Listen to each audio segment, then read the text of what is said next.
গাজায় ইসরায়েল বাহিনীর নির্বিচার হামলা এখনো অব্যাহত, আর প্রতিদিন বেড়ে চলেছে মানবিক সংকট।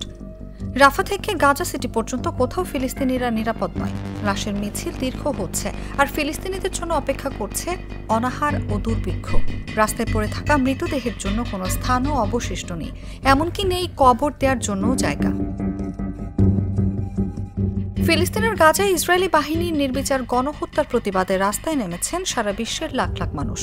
ফিলিস্তিনের স্বাধীনতা এবং গাজায় হামলা বন্ধের দাবিতে প্রতিদিন বিক্ষোভ করছেন তারা, কিন্তু থেমে নেই ইসরায়েল। ইসরায়েলের প্রধানমন্ত্রী বেঞ্জামিন নেতানিয়াহু গাজাকে চূড়ান্তভাবে ধ্বংস করার জন্য মরিয়া হয়ে কাজ করছেন। তবে কি এর শেষ নেই? এর শেষ কবে হতে পারে তার ধারণা রয়েছে ইহুদিদের ধর্মীয় ন্যায়শাস্ত্রে। ইহুদিদের ধর্মীয় ন্যায়শাস্ত্র তালমুদ এই ভবিষ্যৎবাণীটি লা নাতুল আকদিস সামিন বা অষ্টম দশকের অভিশাপ হিসেবে পরিচিত। ওই ভবিষ্যৎবাণীতে বলা হয়েছে, কোনো ইহুদি রাষ্ট্র 8 দশকের বেশি টিকবে না, ভেঙে যাবে, আর সে ভাঙন হবে নিজেদের মধ্যকার জাতি উপজাতির কোন্দলে। ভবিষ্যৎবাণী অনুযায়ী ইসরায়েলের আয়ু আর 2 বছর অবশিষ্ট আছে।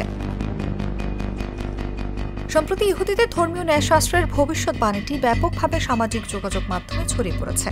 ভবিষ্যৎবাণীটি নিয়ে ইসরায়েলের ইহুদিদের মধ্যে তৈরি হয়েছে আতঙ্ক। অনেকে বলছেন, আগামী 2-3 বছরের মধ্যে ইসরায়েল রাষ্ট্রের অস্তিত্ব বিলীন হয়ে যেতে পারে। এই আতঙ্ক ভর করেছে নেতানিয়াহুকেও। এজন্য তিনি ইসরায়েলের জন্য হুমকি হতে পারে এমন সবকিছু ধ্বংস করে টিকে থাকতে মরিয়া। গেল 2000 বছরে বিভিন্ন স্থানে ছোট বড় সার্বভৌম অনেক ইহুদি রাজ্য প্রতিষ্ঠিত হয়েছিল। এর মধ্যে কিং ডেভিডের অর্থাৎ ইসলাম ধর্মের দাউদ নবীর রাজত্ব এবং হাসমোনিয়ান রাজত্ব ছাড়া আজ পর্যন্ত কোনো ইহুদি রাজ্য 80 বছরের বেশি টেকেনি। তবে কিং ডেভিডের রাজত্ব ও হাসমোনিয়ান রাজত্ব 80 বছরের বেশি টিকে থাকলেও এই দুই রাজত্বের ভাঙন ধরেছিল 80 বছরের মাথায়। এরপর দুটো রাজত্বই টুকরো টুকরো হয়ে গিয়েছিল। আজকের আধুনিক ইসরায়েলের জন্ম হয়েছিল 1948 সালের 14 মে। 2028 সালে 80 বছর পূর্ণ হবে তাদের, অর্থাৎ হাতে সময় আছে মাত্র 2 বছর। তালমুদের ভবিষ্যৎবাণী সত্য হলে আর 2-3 বছরের মধ্যে ইসরায়েল রাষ্ট্রটি ভেঙে পড়বে।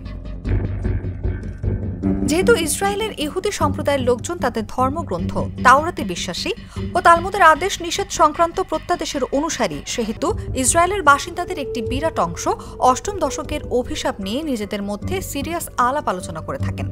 অনেক ইহুদি ইসরায়েলের ওপর কোনো দুর্যোগ নেমে এলে কিভাবে সেখান থেকে সরে যাবেন তা নিয়ে আলাপ আলোচনা করছেন।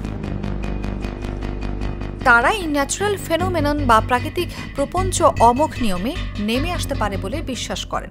এজন্য ইসরায়েল তাদের জন্য হুমকি এমন সবকিছু ধ্বংস করে টিকে থাকতে মরিয়া। বিশ্লেষকদের ধারণা, Israel Gaza, Lebanon, Syria, Jordan, Yemen সহ সব জায়গায় অনেকটা আতঙ্কিত হয়ে হামলা চালাচ্ছে, যেন তারা ধ্বংসের হাত থেকে বাঁচতে পারে। তবে তারা ন্যাচারাল ফেনোমেনন বা আল্লাহ পাকের পক্ষ থেকে নেমে আসা কোনো বিপদ থেকে নিজেদের রক্ষা করতে পারবে কিনা তা নিয়ে শঙ্কিত।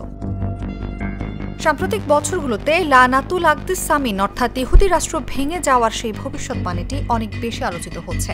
এমনকি বছর 2 আগে ইসরায়েলের সাবেক প্রধানমন্ত্রী এহুদ বারাকও ইসরায়েল রাষ্ট্রের অস্তিত্ব বিলুপ্ত হয়ে যেতে পারে বলে উদ্বেগ প্রকাশ করেছিলেন। অনুভা বিশ্বাস, জাগো নিউজ। লিলি হালাল বিউটি সোপ, বিএসটিআই কর্তৃক সনদপ্রাপ্ত দেশের প্রথম হালাল বিউটি সোপ। দীপ্তিময় উজ্জ্বল ত্বকের জন্য।